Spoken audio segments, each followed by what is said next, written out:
तो स्वागत है आपका हमारे चैनल में। आज हम पढ़ने वाले हैं व्यक्तित्व। हमारे रीड का सिलेबस का हिस्सा है व्यक्तित्व, जिसे इंग्लिश में पर्सनालिटी कहते हैं। व्यक्तित्व के बारे में बात करेंगे हम। तो प्राचीन समय में बाह्य रूपरेखा के आधार पर व्यक्तित्व को परिभाषित किया जाता था, लेकिन आज परिभाषा बदल चुकी है। वर्तमान समय में बाह्य व आंतरिक गुणों के इस समावेश को व्यक्तित्व कहा जाता है। व्यक्तित्व मतलब एक इंसान का जो बाह्य रूपरेखा दिखाई पड़ती है, वही उसका व्यक्तित्व कहलाता है। तो प्राचीन समय में तो क्या कह रहे थे, केवल बाह्य रूपरेखा के आधार पर ही व्यक्तित्व का वर्गीकरण कर दिया गया था। परंतु जिस तरह से समय के साथ में समय एडवांस होता गया, लोगों के सोचने का नज़रिया भी एडवांस होता गया, तो आज इन्होंने क्या किया, व्यक्तित्व को आंतरिक और बाह्य दोनों दृष्टिकोणों से परख करके आज इसको व्यक्तित्व की संज्ञा दी है। तो व्यक्तित्व की जो मनोवैज्ञानिकों के अनुसार परिभाषा है, मुख्य परिभाषा है, उसमें सबसे पहले आती है ऑलपोर्ट के अनुसार। ऑलपोर्ट ने सबसे पहले अपनी परिभाषा दी है, व्यक्तित्व उन मनोदेहिक व्यवस्थाओं का गत्यात्मक संगठन है जो वातावरण के साथ अपूर्व समायोजन स्थापित कर लेता है।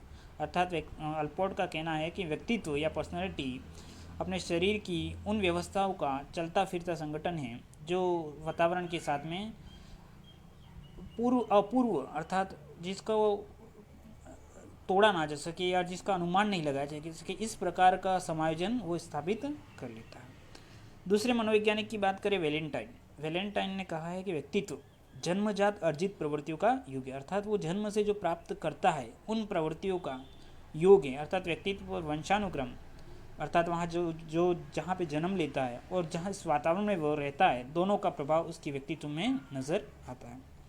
तीसरी बात करें वुडवर्थ के अनुसार, तो वुडवर्थ मनोवैज्ञानिक के अनुसार कहना है कि व्यक्तित्व व्यक्ति की संपूर्ण गुणात्मकता है, अर्थात संपूर्ण गुणों का योग व्यक्तित्व।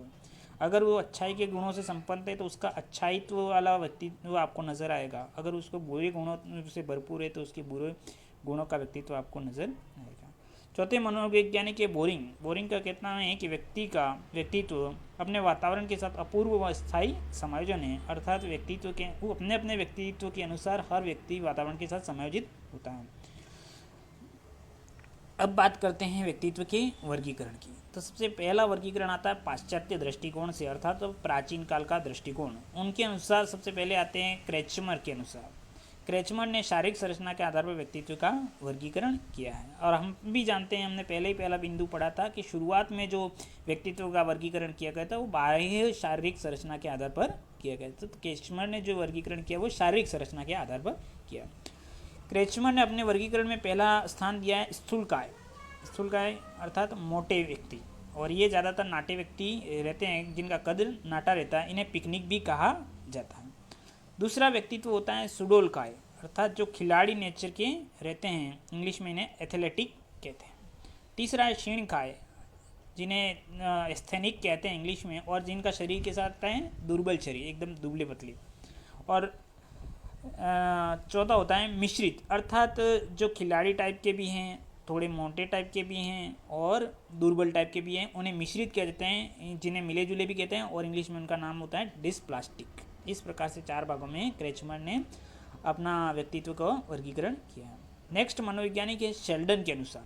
शेल्डन ने भी शारीरिक संरचना के आधार पर व्यक्तित्व का वर्गीकरण किया, अर्थात शरीर की संरचना के आधार पर ही इन्होंने भी व्यक्तित्व का वर्गीकरण किया। इनके अनुसार पहला व्यक्तित्व होता है एंडोमॉर्फिक, गोलाकार, अर्थात वो व्यक्ति जो मस्त मौला, हंसमुख, आराम पसंद रहता है, उसको उन्होंने एंडोमॉर्फिक की संज्ञा दी है।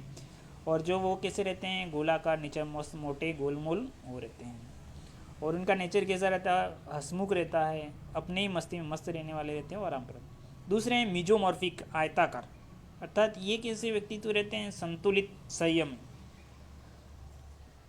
और तीसरा होता है एक्टोमॉर्फिक, लंबाकार, अर्थात ये दुबले पतले प्रकार के व्यक्तित्व रहते हैं और ये दुख और चिड़चिड़ा और परेशान से ज़्यादा जूझते रहते हैं, सभी समस्याओं को अपने पास घेरे रखते हैं और बिल्कुल भी हर चीज़ के प्रति बहुत ज़्यादा सोचते हैं। तो ये एक्टोमॉर्फिक या लंबाकार नेचर के रहते हैं। नेक्स्ट मनोवैज्ञानिक है स्प्रिंगर ने व्यक्तित्व को समाजशास्त्रीय आधार पर व्यक्तित्व का वर्गीकरण किया है। उन्होंने 5-6 भागों में व्यक्तित्व को बांटा है। सबसे पहला जो भाग है वो है सैद्धांतिक प्रवृत्ति, अर्थात वो व्यक्ति जो सिद्धांतों पे चलते हैं उन्होंने उसको उस कैटेगरी में शामिल किया है, सैद्धांतिक प्रवृत्ति। दूसरे हैं सामाजिक प्रवृत्ति, अर्थात जो समाज के लोगों के साथ में घुल मिल जाते हैं, इस प्रकार के व्यक्ति लोग पाए जाते हैं, इन्हें उन्होंने सामाजिक प्रवृत्ति में शामिल किया। नेक्स्ट है राजनीतिक प्रवृत्ति, जिनमें नेता बनने के गुण पाए जाते हैं या फिर जो नेतागिरी वाले जैसे लक्षणों से युक्त होते हैं, उन्होंने राजनीतिक प्रवृत्ति में डाला। चौथा है सौंदर्यात्मक प्रवृत्ति, जिन्हें साज सज्जा में ज़्यादा विशेष रुचि रखते हैं, उनको उन्होंने सौंदर्यात्मक प्रवृत्ति के व्यक्तित्व में शामिल किया। पांचवा आर्थिक प्रवृत्ति, जिन्हें धन धान्य में ज़्यादा रुचि रखते हैं, उनको आर्थिक प्रवृत्ति में शामिल किया। नेक्स्ट है धार्मिक प्रवृत्ति, जिनको धर्म कर्म के प्रति ज़्यादा रुचि रहती है, इस प्रकार के व्यक्तियों को उन्होंने धार्मिक प्रवृत्ति में शामिल किया। नेक्स्ट मनोवैज्ञानिक जुंग व यूंग के द्वारा किया गया वर्गीकरण वर्तमान समय में सबसे प्रसिद्ध माना जाता है। यूंग के द्वारा जो वर्गीकरण किया गया वो वर्तमान में सबसे प्रसिद्ध है। इन्होंने मनोवैज्ञानिक आधार पर व्यक्तित्व का वर्गीकरण किया है। इनके अनुसार जो वर्गीकरण है, पहला है अंतर्मुखी व्यक्तित्व के जो लोग रहते हैं वो लेखक बनने के लिए उचित व्यक्तित्व माने जाते हैं। दूसरा है बहिर्मुखी, नेता व शिक्षक बनने के लिए उचित व्यक्तित्व किस प्रकार करते हैं, जो बाह्य रूप से ज़्यादा बोलचाल करते हैं। तीसरा है उभयमुखी, उचित या वांछित, जिसको बिल्कुल परफेक्ट माना जाता है, अंतर व बहिर्मुखी का मिश्रण होता है।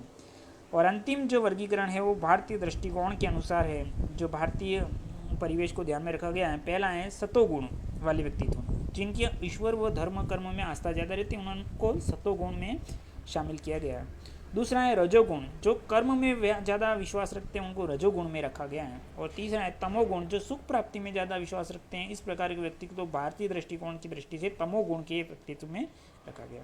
और आधुनिक दृष्टिकोण की बात करें, वर्तमान का जो दृष्टिकोण है उसके अनुसार व्यक्तित्व को 3 भागों में बांटा गया है। पहला है भावुक, जो जल्दी से भावनाओं में बह जाते हैं, इस प्रकार के व्यक्तित्व को उन्होंने भावुक में डाला है।